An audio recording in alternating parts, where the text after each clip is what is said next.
Father, your servant, I come before you. I ask that you speak through me. I ask that you bless through me. I ask that the entrance of your word will give light and give understanding to the simple. I ask that, Lord, you will bless us by your word. In Jesus' name. Amen. So the theme tonight is winning. Winning. It's always a joy to be on the winning side. Losing is a difficult thing. How many of you know that? That to lose is not pleasant at all. I wasn't watching the Premiership when Chelsea was losing. And immediately we started winning. I'm now watching it. It's not exciting to watch you losing. It's exciting to watch you winning. That's why it is. In life is not exciting if we see that you are always on the losing end. You must have something to celebrate. You must have something to point to and celebrate and say, I have won, I have achieved something. So this series is actually to give us the supernatural keys and understanding on how to win in life. On how to win in life. Amen. It is said that when a man releases sperms, I think he released about 40 million sperms. People have different versions of it. But let's go with the 40 million sperms. And one must fertilize the egg of a woman. And then, so you were born because you beat the other sperms in the 40 million. So you beat how many? 39. Well, how many? 39,999,000 sperms, isn't it? You beat all of them, so you're already a winner. But you see, what they don't tell you is that immediately you are born, you also start raising actually with 7 billion people. With 7 billion people. And the race is hotter when you are born than when you were a sperm. Okay? And I want to show you, by the grace of God, and teach you some principles that can help you become a winner. So quickly turn with me to Ecclesiastes chapter 9 and the verse 11. Ecclesiastes 9 and the verse 11. I have seen something else under the sun. The race is not to the swift, or the battle to the strong, nor does food come to the wise, or wealth to the brilliant, or favor to the learned. But time and chance happen to them all. Among the several scriptures that changed my life was this particular scripture. That the race is not to the swift, but time after time and chance is for us all.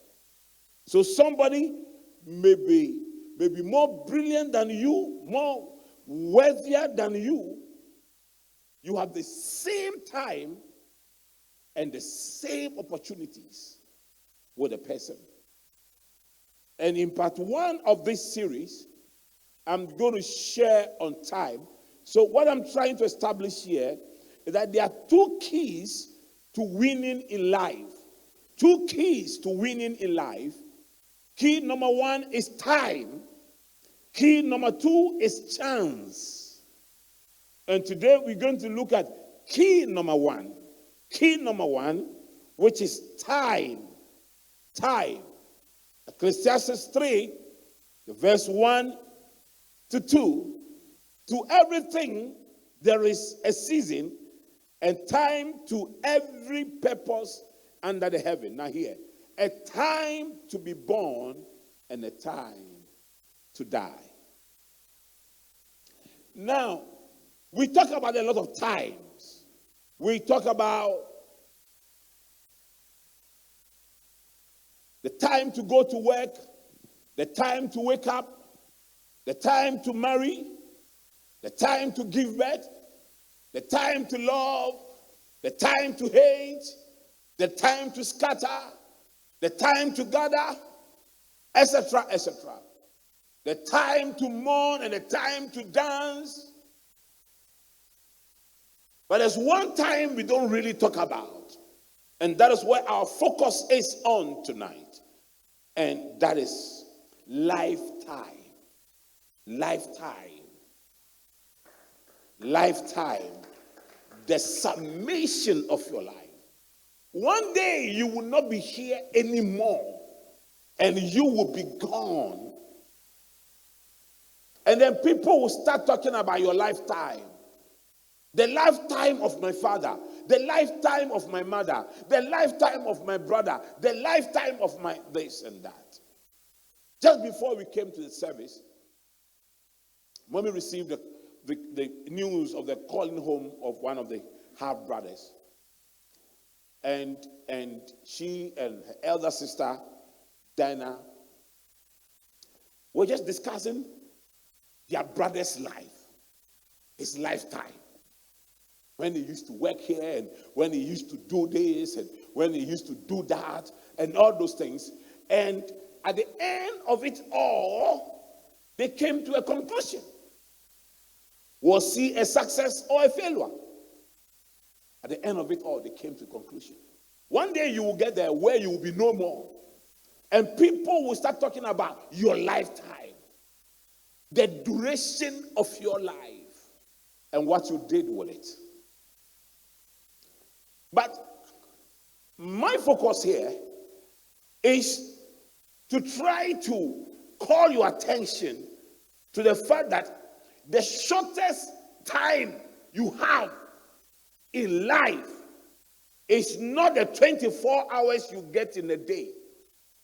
The shortest time you have in life is your lifetime.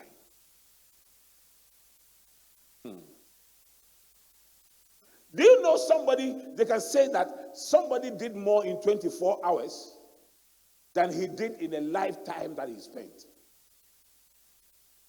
So I want to show you something. Psalm 90 verse 10, reading from the New Living Translation. 70 years are given to us. Some even live to 80. But even the best years, so let's say all of us are going to hit 80 and above. My father got 75. My mother is 80-something now. And she's still very strong. That woman can go to 90 and 90-something. Still very, very strong. Can still climb 3-story building. She's tough. 70 years are given to us. Some even live to 80, but here.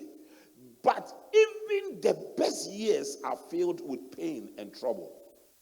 Soon they disappear and we fly away. When I see young people who think that they have enough time, let me tell you this. The best years of your life are used in solving problems. That's what the Bible says. The rich you see every day on TV, that you think they have peace, they spend the best years of their lives solving problems and dealing with difficult issues. Some have sons who are drug addicts that they have to deal with. Some have wives or husbands who are problematic that they wish they will not even stay at home. Some have diseases and sicknesses that they are dealing with. Some are on drugs that they have to take every day. Some of them have things in their chest, in their heart. If we stop breathing, if that machine stops working, they would die.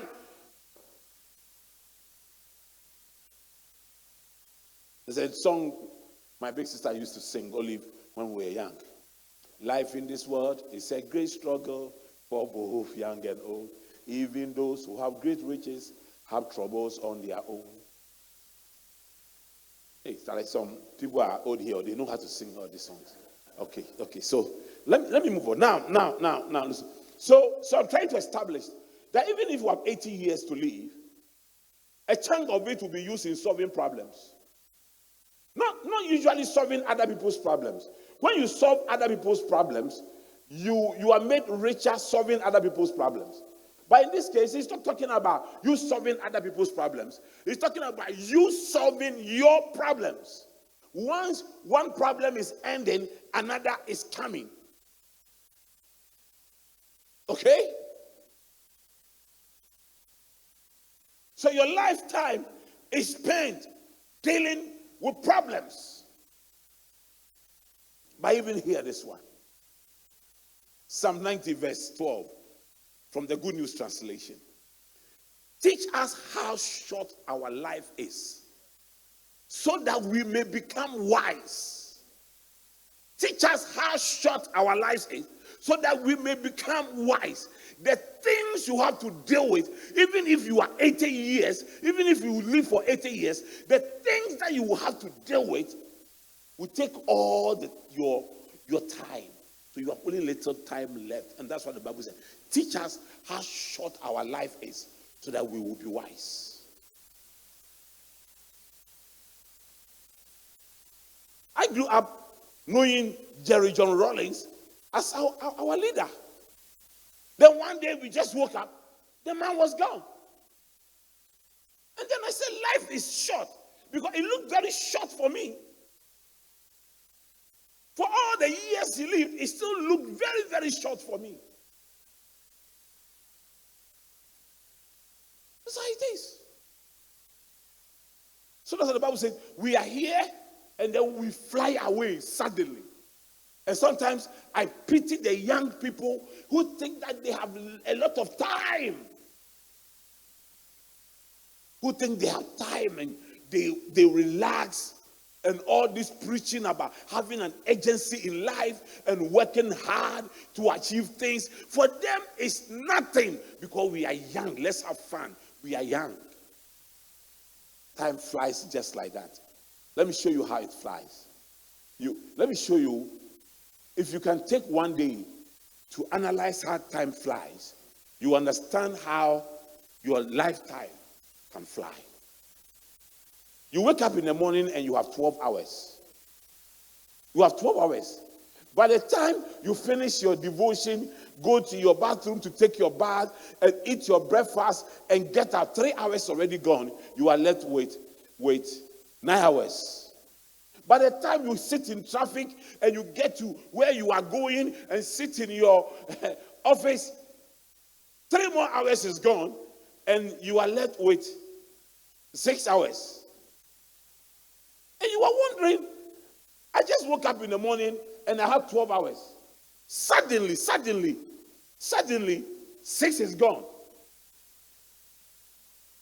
By the time you turn around and you are coming home, the 12 hours is gone. And sometimes you feel, what did I do with it? What did I do the whole day with that 12 hours? That is how short our life is. Now let me read another scripture to remind you how short our life is and why you must have a sense of agency in life. Psalm 39, the verses 4 and 5. Lord, remind me how brief my time on earth will be. Remind me that my days are numbered. That my days are numbered. How fleeting my life is. You have made my life no longer than the width of my hand. My entire lifetime is just a moment to you. At best, each of us is but a breath. You see, that's why we must humble ourselves and serve God while we have opportunity. Each of us is but a breath. That's why in most cases when people are dying, they say they gave their last breath. And they breathe their last breath. They just, there you are go. Because you are just a breath. And they can just leave you.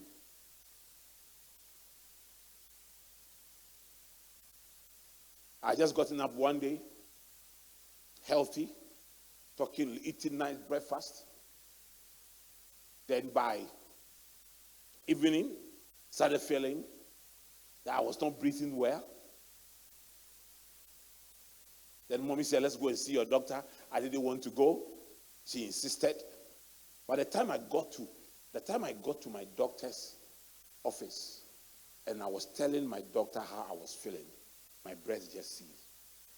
Suddenly, I was on oxygen, and I was in ambulance, and they were just taking me. I didn't feel any of the COVID symptoms. Nothing. I was smelling, eating well, doing everything fine. But suddenly, I was on my way in an ambulance to an unknown destination. Yeah. Because the ambulance, you don't see outside, you don't see anything. I felt so alone, so lonely. Even though I knew mommy was driving behind me, I felt so alone and so lonely. Then when they opened, we got the hospital, they opened this thing, then Charles entered. And then, you were with me. See, I was sitting in front. Then you see how important it is to have people. And then suddenly, here is me sitting in a wheelchair. Oh, a healthy man who was playing with his children. Here's me in a wheelchair.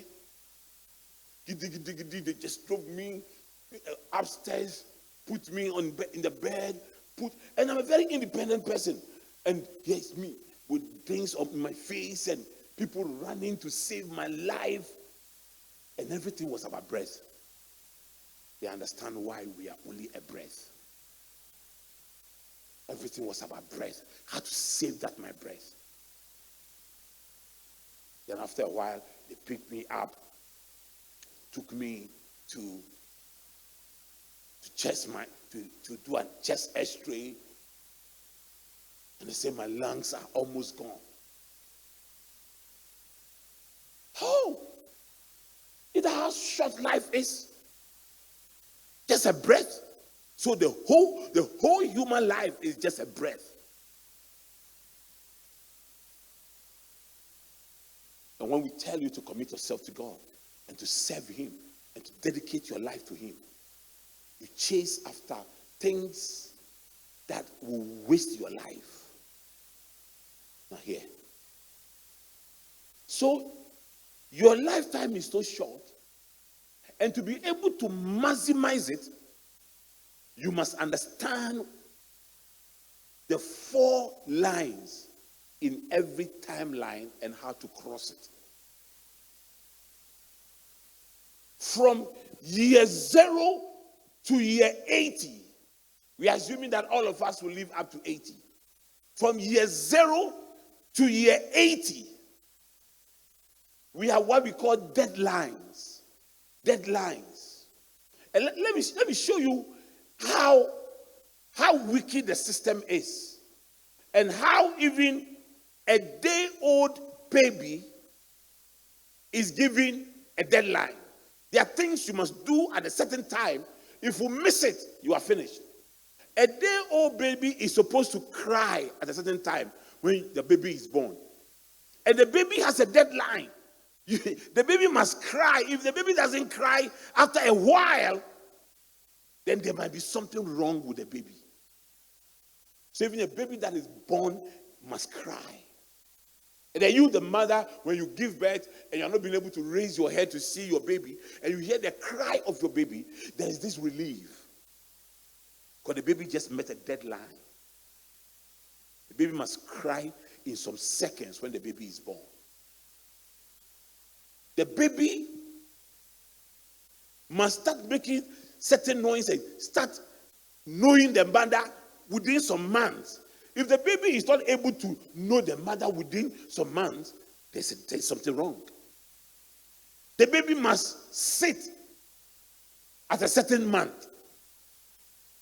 Deadlines. The baby must crawl. Around the 8th, 10th month, the baby should be crawling. 7th to 8th, the baby must be crawling. In other words, the baby should be sitting around 6, isn't it? 6 months should be sitting. So the baby who doesn't know anything must achieve certain things. And you know, some mothers, at least the community I grew up, when a baby is not crawling at a certain time, mothers can get angry and spank the babies. Your other babies are crawling. You are sitting down at one place and you are crying. Maybe the mother is sitting somewhere and the baby is sitting somewhere and the baby is crying, wants to be lifted. And the mother says, come, come. And the baby is not crawling to come. The mother gets angry, goes there, spanks the baby and says, but now you should be crawling. Life is so harsh that life gives you deadlines, time-bound results. At a certain age, the baby must stand. If that baby is not standing, the baby is seen to be lazy or sick. And then at a certain age, the baby should be walking. And at a certain age, the baby should be talking. And the baby should be mentioning the mother's name or the father's name, at least the titles. Mommy, mama, or something. And then you are excited, there's development. So there are deadlines in life.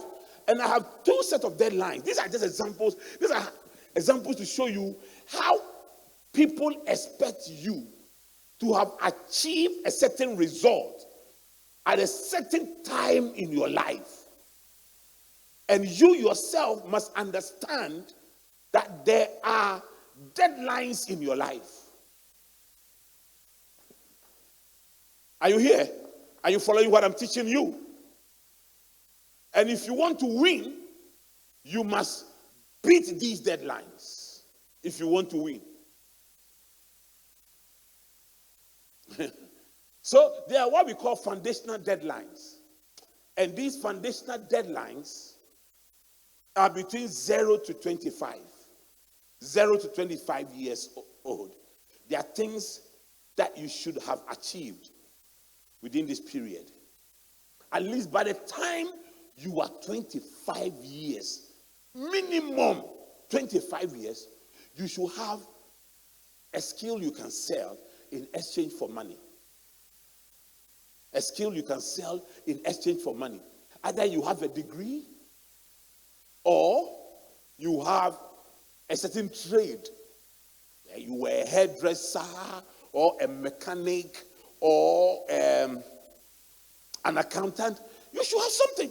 That's why the school age, and they keep reducing it. They keep reducing the foundational deadlines. They keep reducing it. Now, by 21, you should finish university. Because people are now entering university at 18, and for 4 years, you are in the university. So by 22, you should have a skill that you can sell. And you start losing when you start missing these deadlines and you don't care. If at 22, you have nothing to sell, no skill to sell. You see, God created all of us and placed in us what we call talents.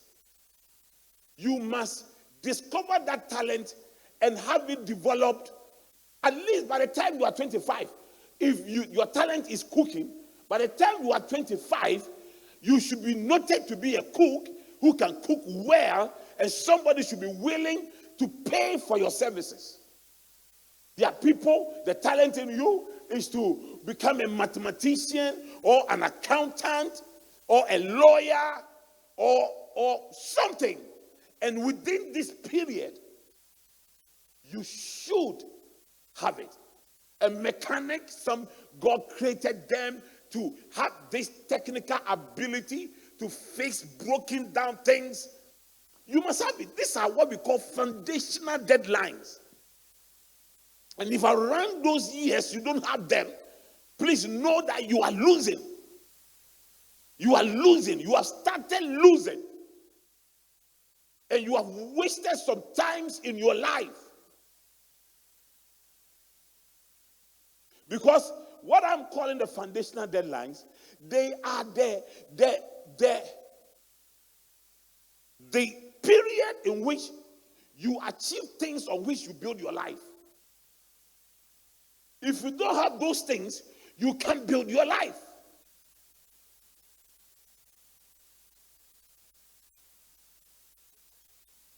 Are you here? At least when I was 22, I knew God has called me. I was a pastor. I was pastoring. Gainfully employed. Leading the youth. Winning souls, preaching everywhere from secondary school to secondary school. So today I see 22-year-olds. I see 25-year-olds who are still like babies. And I'm like, where are you going in life?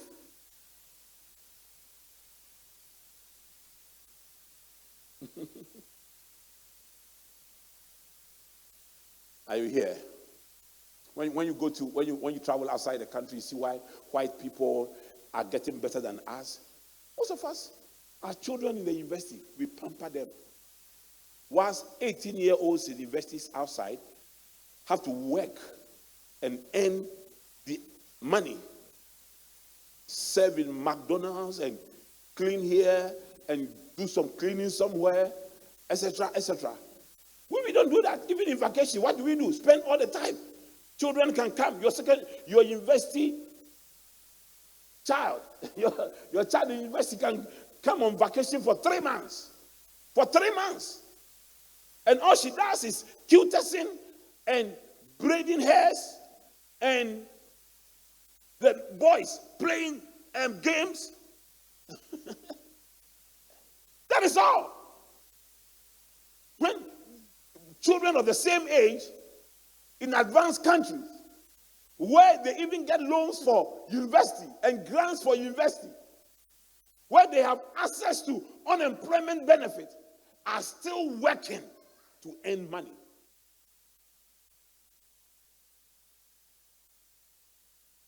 And there are some of you sitting here looking at me right now. What are you selling?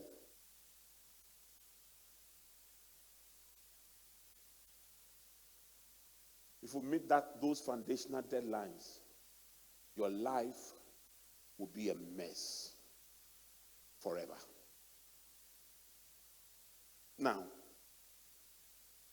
there are also what we call key deadlines. Key deadlines. There are certain age in your life where you are expected to be very independent. If you don't own a house, you are renting a house, living in it. There are expectations. People expect, and you must go by those things. By 24, I was married. At least I was living in an uncompleted building, but I rented it. Oh, yeah.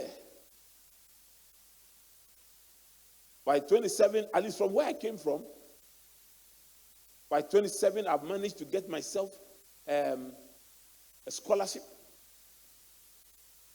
I've traveled out trying to make sure I can raise a family. When I came to Sprinters, I was in my early 30s.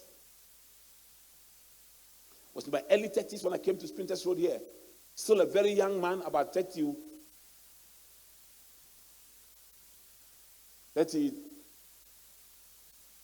34. Between that time when I came here, I was still a very young man.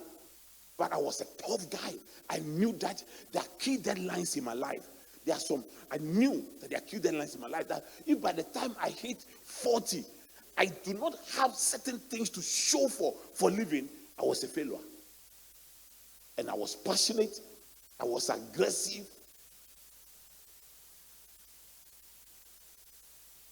I went to university as a mature. Most people don't know that I went to university as a mature student. And tried to make sure I catch up because I missed certain foundational deadlines and I had to catch up. I had to rush and catch it up.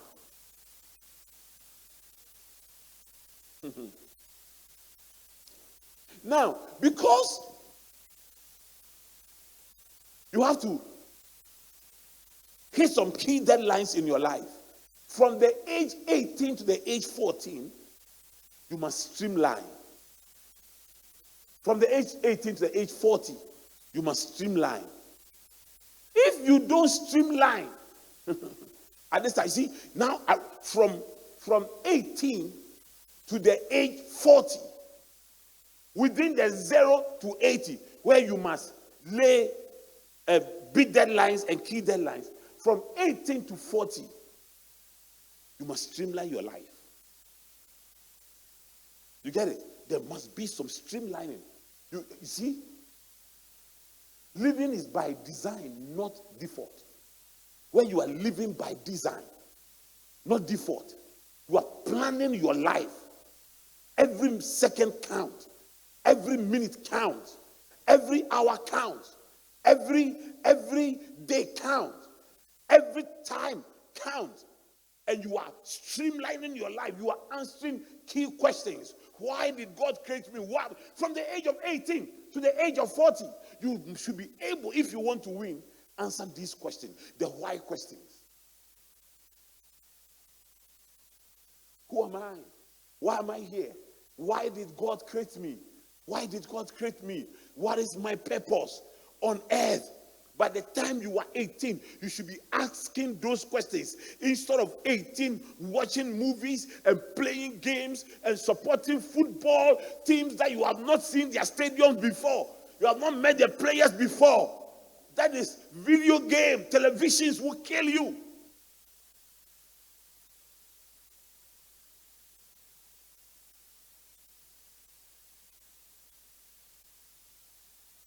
Are you here? You should be serious from the age of 18. Where you are called a woman and you are called a man. From 18. And we should start treating our children with kid gloves and start letting them feel that they are still children.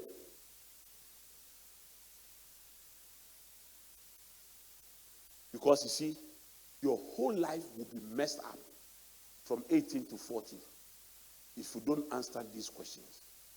Why? The reason for existence. What can I do to fulfill this reason? How? How do I do it? When? Where do I spend my time? How do I spend my time? How do I maximize my time? And then where? Where do I spend my time? Between 18 and 40, I answered these questions and it helped me. You won't find me everywhere because people are there. Wherever you find me, every location you find me, I am there because of my purpose. I'm there because of my purpose. I knew what I had to do to fulfill my purpose. I knew what I had to do to fulfill my purpose. I learned how to do it. And like they say, truly, life begins at 40. Because if at 40, you don't evolve into a more prominent life, into a more respectable life, into a life that glorifies God, so that nobody looks at you and say you have served God and your life is wasted.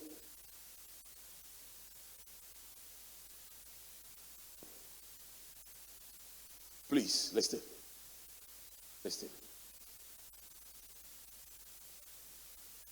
The Bible said, I will give you shepherds who will lead you with knowledge and understanding. The problem of our generation is that we have shepherds who lack knowledge and understanding and will not teach you these things and will not put the responsibility at your doorstep and will not let you get out of a service and go and find something to do with your life, but will rather let you go from a service and go and stay in your room and start believing God for something. Am I talking to somebody? You must streamline your life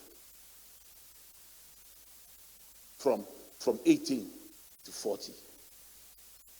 My sister Olive here always tells me something. She's my big sister. I come immediately after her. She always tells me, Osafo, I'm your big sister.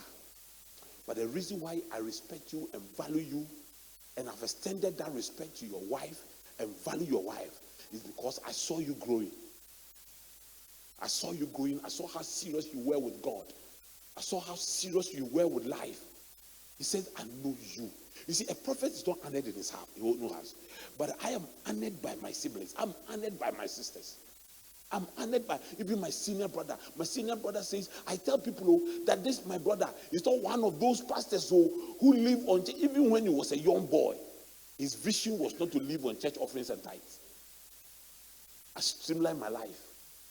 I've said to you, success do not happen to people. People happen to success. I have some pastor trainees under me. It is for them to streamline their life under me. It is not for me to force them to streamline their life.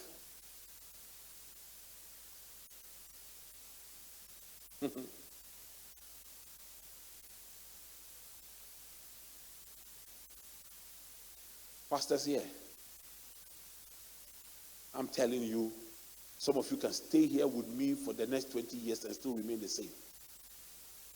Until you streamline your life and make sure you are meeting your deadlines, because you have 0 to 80 to beat deadlines.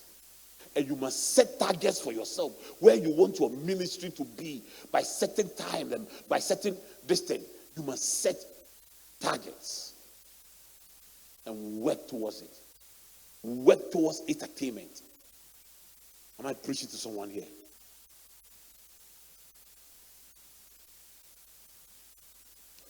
Listen. From 40 to 60 is what I call timelines. So we have deadlines, and timelines. Now, from 40 to 60, this is where people start becoming envious and start becoming jealous and start blaming people. Because from 40 to 60, if you don't have trophies to show to yourself, you start feeling guilty. If you have no trophies to show, not a plot of land to show for the years you have lived.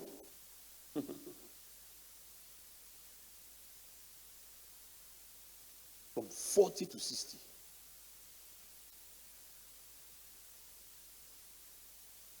You must be passionate about achieving something. I've said it here before. I preached it here before. Let me state it again for the purpose of emphasis. 3 A's that determines your appeal. Your appearance, because man looks at the actual appearance. Your appearance. If I had come here with some rasta hair, most of you would have been disappointed. Isn't it? Appearance. Then 2, your attitude. Because character counts. And then 3, your achievements. Your achievements determines the respect that people give you.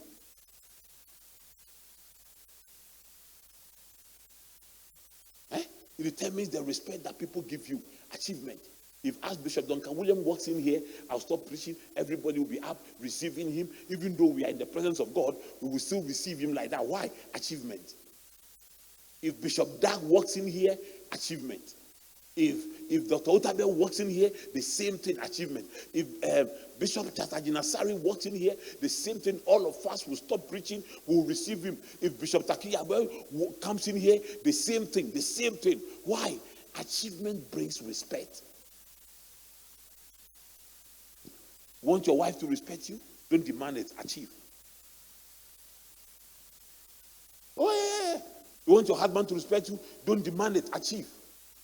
Mommy is naturally a very respectful person, but I believe she respects me more for what I've been able to achieve in our lives. I believe so. I believe that my sisters also respect me because of what I've been able to achieve. If at the time I started in the wooden structure, we have still been there.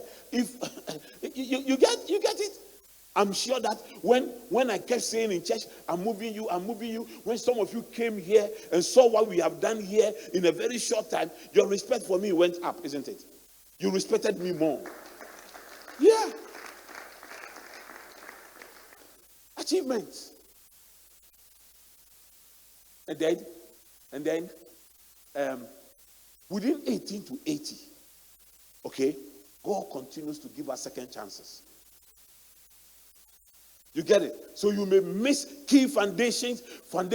I told you I went to university as a mature student because at the time I finished O levels, everybody was going to Bible school. So I went to Bible school. And it was an unaccredited diploma. And I got on and I became a pastor.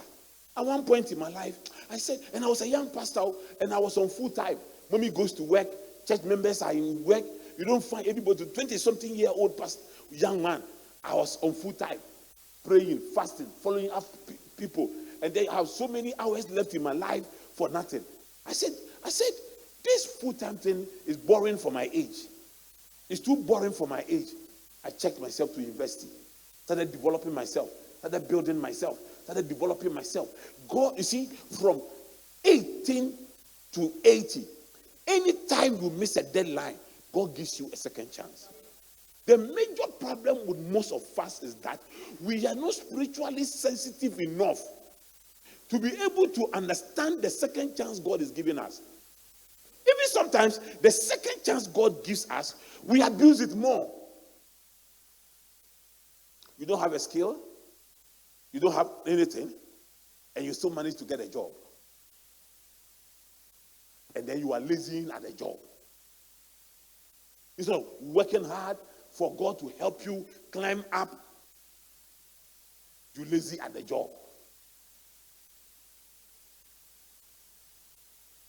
You have nothing to, you have missed the deadline, some key deadline, and then somebody gives you a scholarship to go to school. And then that also becomes the burden of the person who has given you the scholarship. And I've seen a lot of that.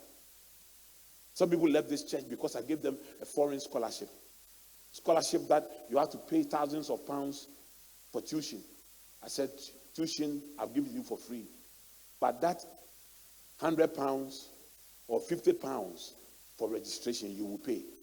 Then the £50 came for them to pay. Then they came to me, Daddy, I don't have money. Will you pay for me? I said, no, I'm not paying that £50 for you. You must also help yourself. This man is a very wicked man. He has money. He didn't help me pay. There are even people who left church because I've given them full scholarship. Full scholarship. And then they failed some papers. I mean, when you are given a scholarship and you fail papers, the scholarship should be withdrawn.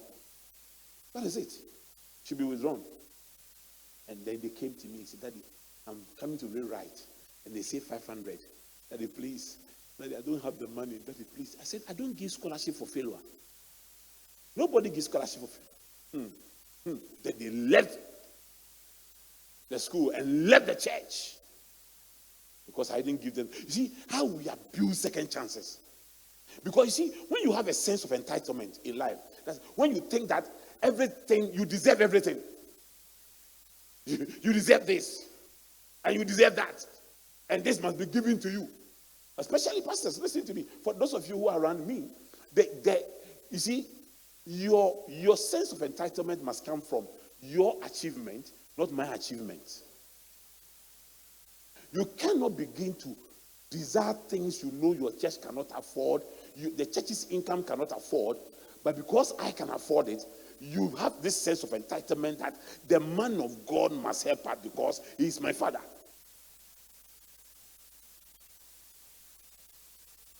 Listen, in life, don't have any sense of entitlement. Work for everything. When God gives you second chances, take advantage of it and work hard.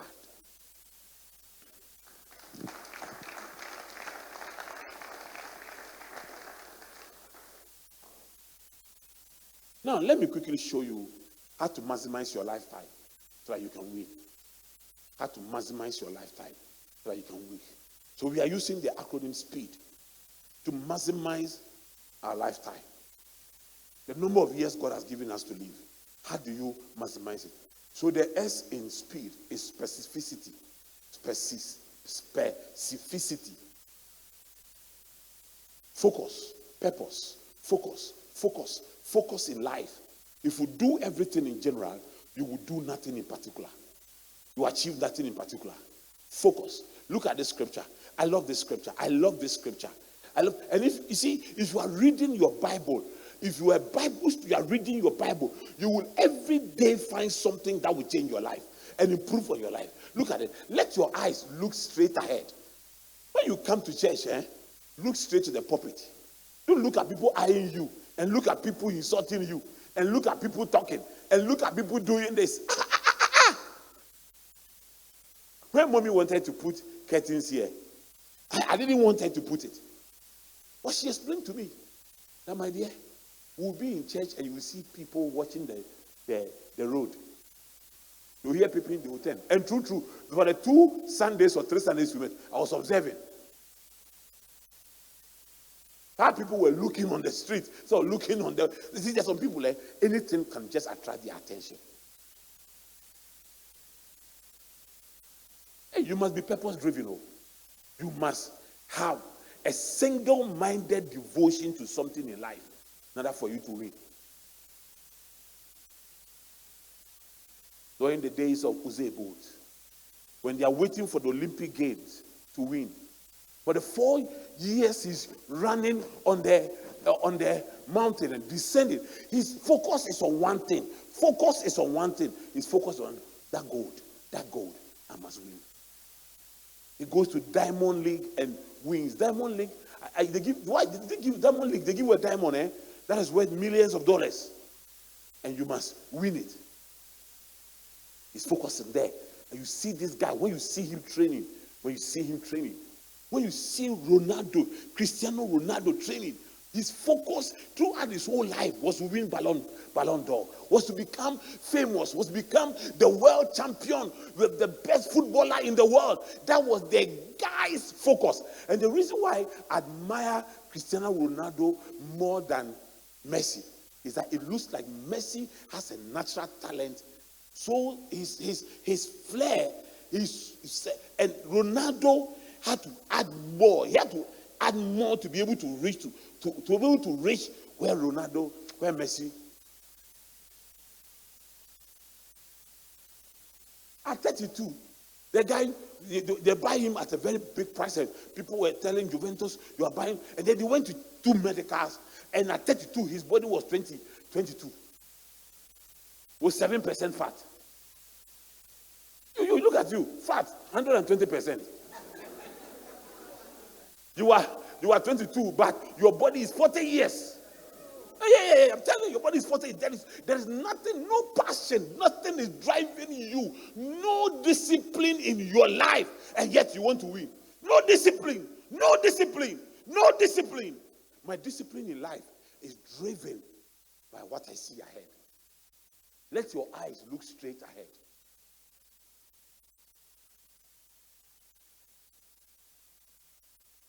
I was discharged from hospital on the 2nd of January.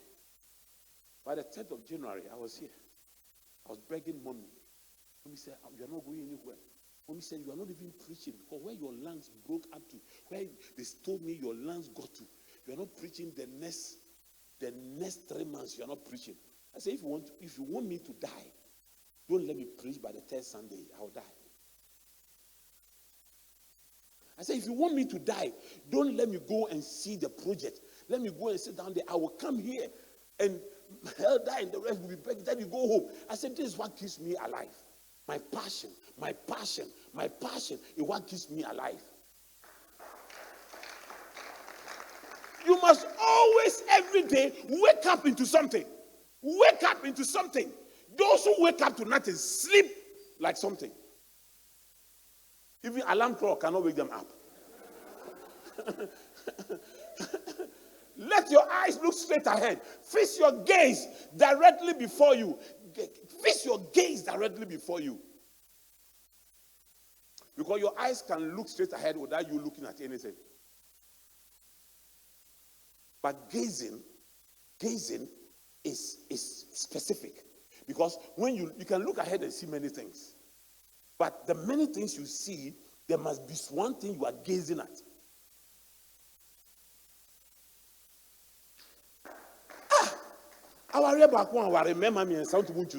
It tells the kind of weird mindedness you have.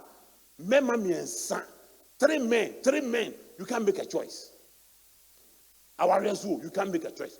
Wait is to do, wait is to do, and now wait so did do.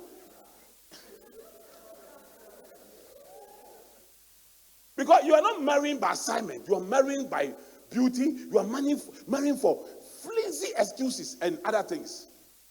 May God have mercy on you. Now, give careful thought to your paths. Give careful thought. For life is a journey on a dangerous road. So you must walk circumspectly. Give careful thought to your path for your feet. And be steadfast in all your ways. Do not turn to the right and left. Keep your foot from evil. That's the first. That's how you win. That's how you win. This is how you begin to win. When you begin to look straight ahead, when you begin to gaze directly before you, when you begin to give thoughts to your feet, when you begin to become steadfast, when you begin to not tend to hear and then any wind is blowing you, and when you keep your foot from evil and you begin to walk in holiness and build your stronger relationship with Jesus, and Jesus is closer to you, this is how you begin to win. Ladies, I'm telling you this, it is not too late to win. Well, God can give you a second chance. It is not too late to win. Because God can give you a second chance. It is not too late to win. Because God can give you a second chance. The founder of KFC started from his retirement. His retirement money. He succeeded at the end of his life because he discovered the secret. Go to the next one. Let me try to finish this one. Okay, so let's move on. Now the P. I asked you to ask second scripture. I hope you did. Now, the P is prayer. If you want to win, be specific. The next thing to do is to pray about your specificity. And pray about boss printers road. How? The barefootedness and prayer from one end to the other end. Nothing happens by chance. The hand of God must be in it. Let me show you something. You see, what you cannot do naturally, do it supernaturally. Do it supernaturally. We are not here. We didn't come here naturally. On the Sprinters Road, we didn't come here naturally. We are here supernaturally. We didn't come to this venue naturally. We are here supernaturally. God planted us here. God planted us here. Look. Isaiah 40, verse 31. Look at this. But they that wait upon the Lord. Now, when you hear the word, the expression, they that wait upon the Lord, is different from daily prayer and small pelotons. It means you exclusively separating yourself for some time and waiting upon the Lord. Anything that keeps you so busy so that you don't have time for God, that thing makes you a busybody. You see, when you say you are busy, what keeps you busy are the most important things. Then the less important things, you take them out of your life. So if you are so busy to pray, you are so busy to take 1 day, 2 days, or 3 days off to fast and pray, you are saying that those things are less important. God is less important. It's not they that pray, they that wait upon the Lord shall renew their strength. Oh, now it is gotten vanished in the vocabularies of Christians. Now we are not saying I'm going to wait upon the Lord. It was a normal thing amongst us when we were growing. That I'm going on waiting, so I'm going on waitings. Small boys, then we catch ourselves, then we go on waitings. We go and praise her, Look. But they that wait upon the Lord shall renew their strength. Say, they shall mount up with wings as eagles. They shall run and not be weary, and they shall walk and not faint. Sometimes mommy said, don't you get tired? I said, I don't. A man that waits upon the Lord. I said, I don't. I said, honey, aren't you tired? I said, I don't feel it. I don't feel it. And when you wait upon the Lord, you don't crawl, you run. They that wait upon the Lord shall mount up on wings like the eagle. They mount up on wings like the eagle. So there's a supernatural change. There's a supernatural change. When you know how to wait upon the Lord, you stop being a human being. The theologians and apologetics will start picking me up on this. But they that wait upon the Lord shall mount up on wings like the eagle.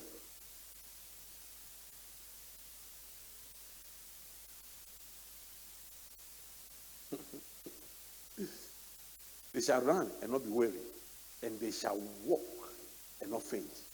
You know weariness? You know why is weariness? There are two types of tiredness. When you walk from Junction Mall to this place and you say, I am tired, it's different from when a man's husband or a woman's wife is disturbing him and he says, I'm tired. I'm tired of this marriage. That's what we call weariness. Weariness. So the Bible says you shall not be weary. It means you will not be wear out. You will not be worn out by all the things that are happening around you. You may go through problems. You may have already established that the best part of your years, you deal with problems. But if you know how to wait upon the Lord, you go through it. The storms will come, you will go through it. You will have the storms hitting your marriage, but you know you will go through it because you know how to wait upon the Lord. It will hit your business. You will go through it because you know how to wait upon the Lord. Can't you see how the churches are growing and expanding in the midst of COVID? Can't you see the new projects we are doing in the midst of COVID?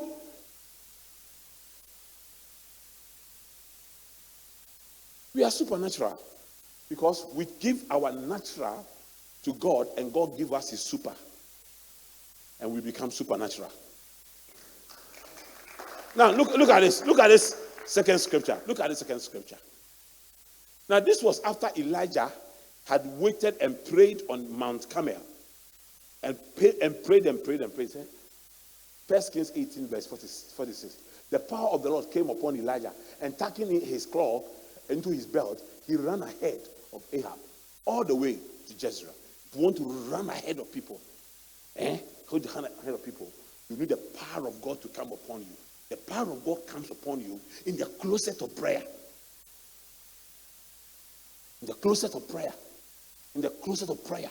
If you want to win this year, pray. Spend time in prayer.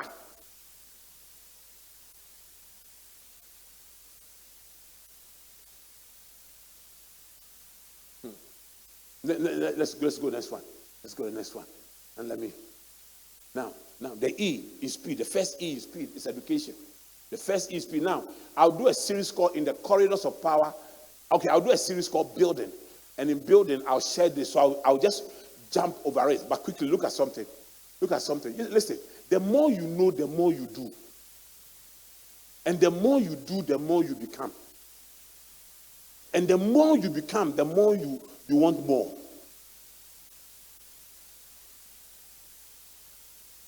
Daniel 1, 3-4. If knowledge cannot transform you, I don't know what can transform you. If knowledge cannot transform you, I don't know what will transform you. Do you know the reason why the development of every nation is quality education?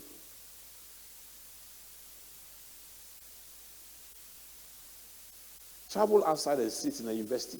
When I hear people say, Mark Zuckerberg, that's his name, the founder of Facebook, is a school dropout. He's a school dropout. He did 1 year in Harvard, isn't it? He did 1 year in Harvard and dropped out. Is it 1 year or 2 years? And dropped out. It's 1 year in Harvard. It's like your PhD in some of the universities here. So I'm telling you, the secondary school he attended before entering Harvard is like some of your universities here. So those that say you went to Amamomo, and you want to drop out. Amamomo itself is already dropped out.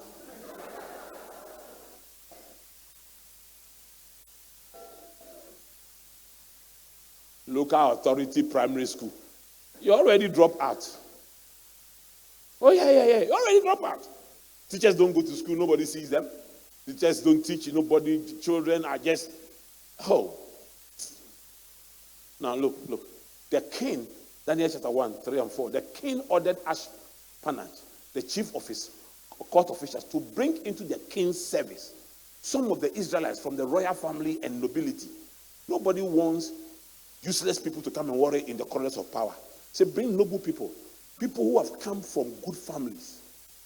People who have come from good families. Would you like your child to marry from a rough family? One guy who was going to marry a girl. I did all the arrangement, prayed with a guy. I said, now, let's go and visit the girl's house and see. I was there, the girl came and said, no, this when he calls the boy doesn't pick, and he's trying reaching the boy, and the boy is not minding him. That's the problem in our house, so we don't marry. When the men are listening, Daddy, you see the problem. I said, I'll call the boy, don't worry, he's my son, I'll call him. Call the guy. The guy came to Daddy, the day I went to the house to go and greet the mother and the aunties, all the old ladies in the house were drunk. In the center of the house, they sell akoteshie. And they themselves, they share the akoteshie. So everybody was drunk. Daddy, I can't marry into that house where everybody is drunk. Now, if I have a problem with my wife, who am I going to talk to?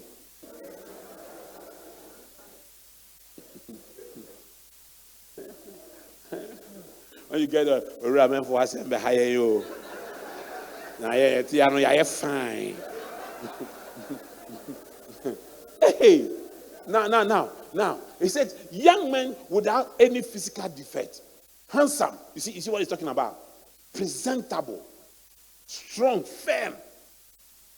And you lazy boys, I know, see me, tia me yanti, meant to me and call evangelism, or channel see me, Mrs. Yemiya. Hey. Now, this is where I want you. Showing aptitude for every kind of learning. You want speed? You must show aptitude for every kind of learning. In other words, you must have a big mind scope. You should read everything, learn everything. In other words, you must not be a master of all, but a servant of all. Be a master of one. How do you call this? Is this one branch of knowledge? Be a master of one branch of knowledge, but a servant of all the branches of knowledge.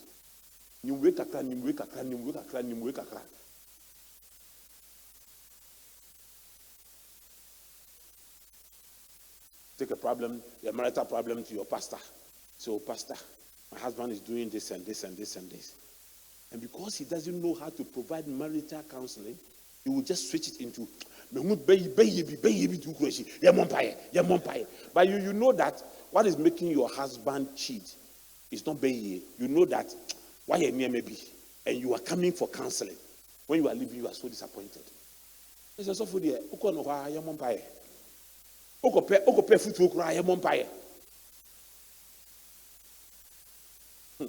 aptitude for every kind of learning.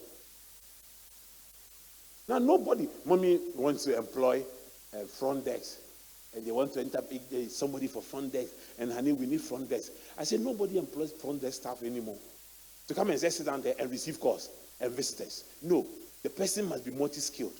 Whilst if visitors are not coming, you should be contributing something else to the organization. Now, who is going to do secretariatship? Who is doing secretariatship? I want to media stenographers grade 1 stenographer media me call abirimi nyina secretary na me paye secretary ya me fepa. Who is doing it? Now maybe it's at the ministries. Maybe it's at the ministry of agric or local government ministry. Then you find secretaries there. But now you find secretaries.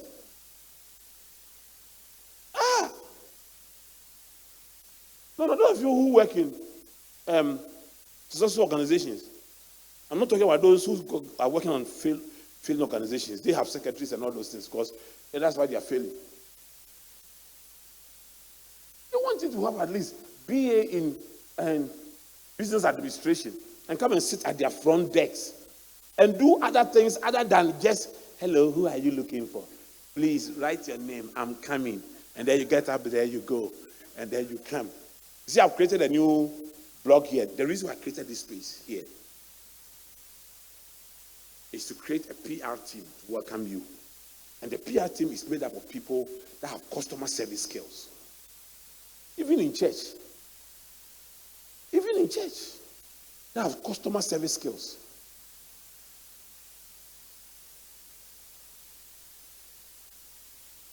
aptitude for every kind of learning, and then well-informed. When somebody is well-informed, the person is able to, what? You see, the most painful thing is to sponsor someone to go to school, and the person finishes school and cannot use what he learned to help grow your organization.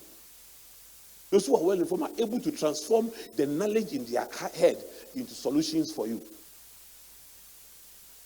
And then quick to understand. They can think on their feet. So if you want to run in life, you must have aptitude for all kinds of learning. You must be well-informed, and you must be quick to understand. Your boss, you don't understand.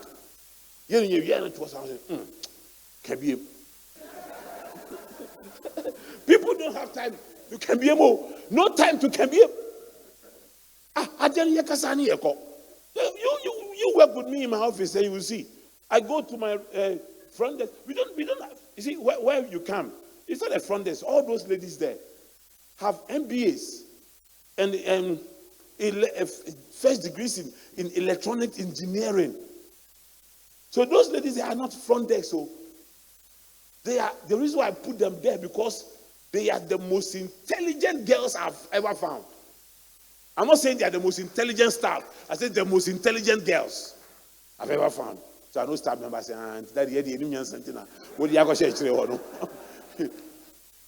very intelligent. And they're not just sitting down there. They are recruiting students. They are dealing with inquiries. They are solving students' problems. They are multitasking. That impact job in Pejuma. It's not been a bit my. I think I'm better me front desk. Qualification then. Let the minimum qualifications minimum casa. How about them? Now see, qualified to serve in the king's palace. So everybody who is a king, everybody who is a good boss, who wants this company to grow and wants his company to succeed. You don't employ people because they are your church members. You don't employ people because they are your relatives. You employ people because they have these three. You don't employ people because they are your friends. You employ people for these three things. You don't employ them because they are your children. You employ them for these three things. Aptitude for every kind of learning. Well-informed and quick to understand. Well-informed, I've told you, well-informed, you are able to translate information to solutions.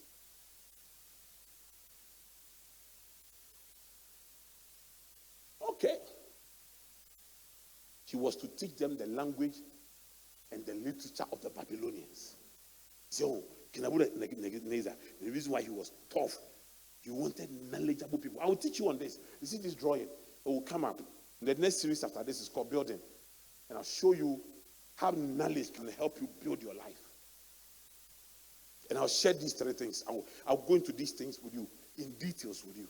It's called In the Corridors of Power, Knowledge is King. Yeah.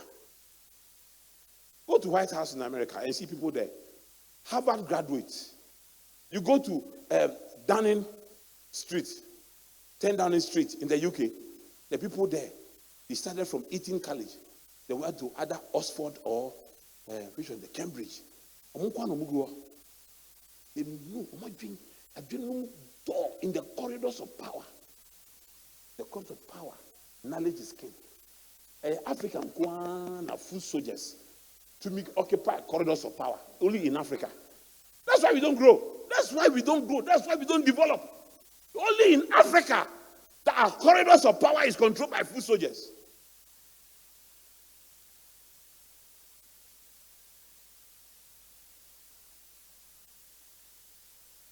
Okay. Can we move on? E, the second E is exchange. Exchange. Let me tell you this. Exchange. Life, it is what you put in that you get. Look at this. Galatians 6:7. Do not be deceived. God cannot be mocked. A man raise what he sows. That's what you want to say. Let me tell you what I say. You have to understand it. Life is like farming. You reap what you sow. What you put in, what comes to you. Ramibwa.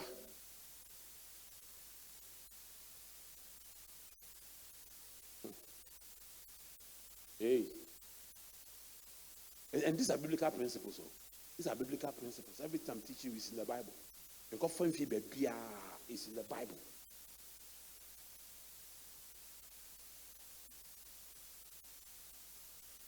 Sometimes me and mommy will sit down, we'll be talking. They will say, Charlie, yeah, you know. And then our mind will go back when we started Afrilis, where she was going. When I was sending her to Ghana Police Headquarters, because we wanted to train police people. And then when then she would tell me, because them call office Adam, from morning to evening. They will not even send me water, and then I'm waiting. Just a letter, just a common letter for them to give to me. And then I'll be waiting. And then I'll go here, and then I'll pass here, and then I'll go there. I really have money to trot.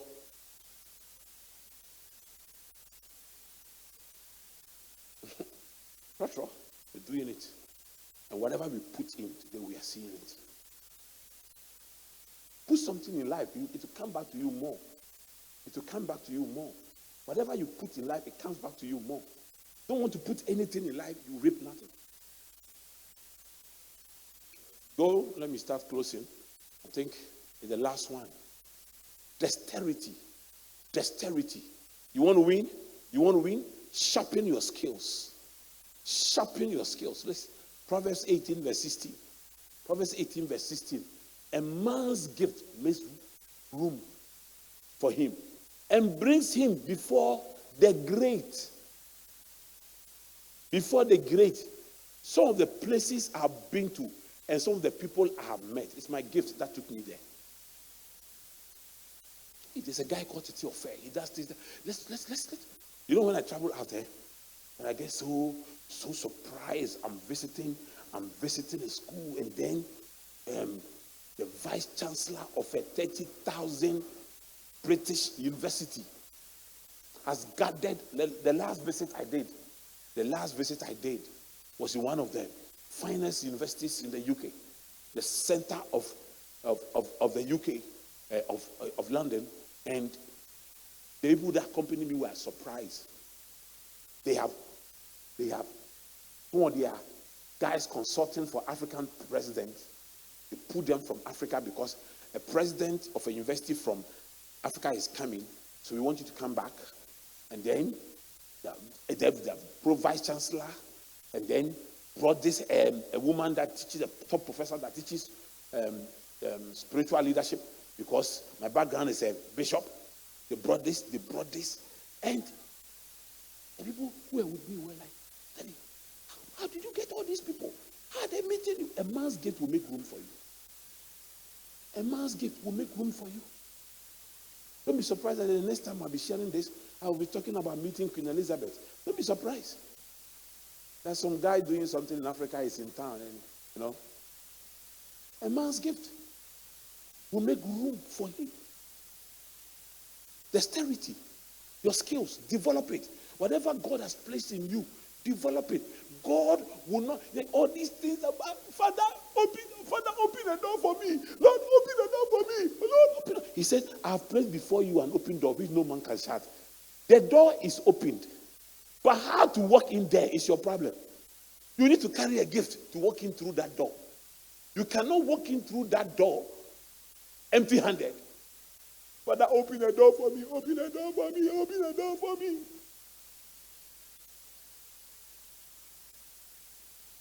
A man's gift will make room.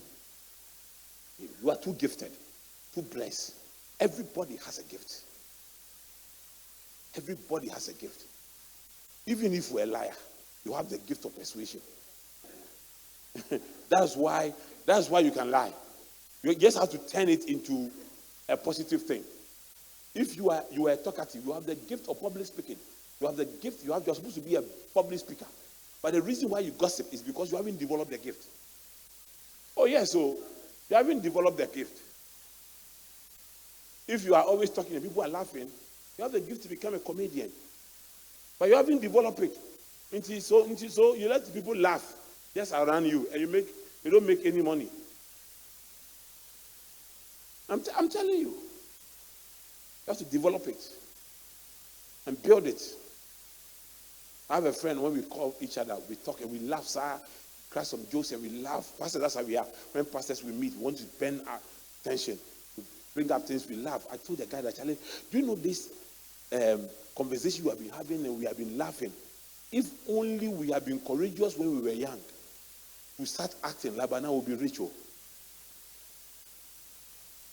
I will be rich. Like by now you'll be a jack, I'll be Lenway. And we'll be rich, we'll be enjoying ourselves. So I came to show you how to win. And you can win. Are you hearing me? Take this sermon, go back to Facebook and watch it over and over again. Make notes for yourself. Tell the Holy Ghost to help you to make bold decisions and to take steps based on these things. You see, next week I'll teach you on chance how to spot opportunities. How to spot opportunities. I love you. God bless you.